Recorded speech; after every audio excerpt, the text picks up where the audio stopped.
for those survivors, help is getting harder and harder to come by. Action News Now reporter Christina Vitale shows us how some survivors are stepping up to help their peers. 34 case managers gathered here at the Salvation Army in Chico to train and continue to help Camp Fire survivors who are still in need. You have that moment that you're like, I'm so fortunate. I need to get out and help those that are not. Debbie Adams is a disaster case manager working with the Camp Fire Long-Term Recovery Group. On November 7th, 2018, she was a stay-at-home dog mom. One day later, she began a journey that she will never forget.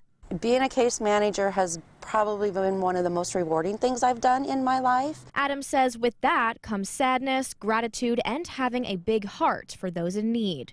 The caseloads are heavy.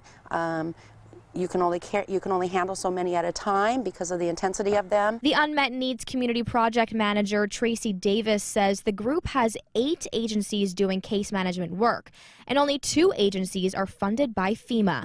Davis told Action News Now that number is just a drop in the bucket. If FEMA had used the same numerical calculation that they do in floods, we would have had over 200 disaster case managers funded by FEMA, but they use a different formula for fires, so we only received 13. This disaster here should be the reason why there should be exceptions to policies and procedures, because this is something that has never been seen before, and to have the low number of disaster case managers for the amount of people that were on the ridge is just, it's heartbreaking. Camp Fire survivor Stephanie Gregorio lost her home in the fire. She says her family is in a stable enough place where she felt ready to start helping others. It gives an instant sense of trust, so folks tend to know, like, she's not just some person in an office doing a job, like she understands. There's a lot of people that still haven't had access to a case manager. There's long waiting lists. The group sent in a request to the state and are receiving 8 more case managers soon that are funded by FEMA.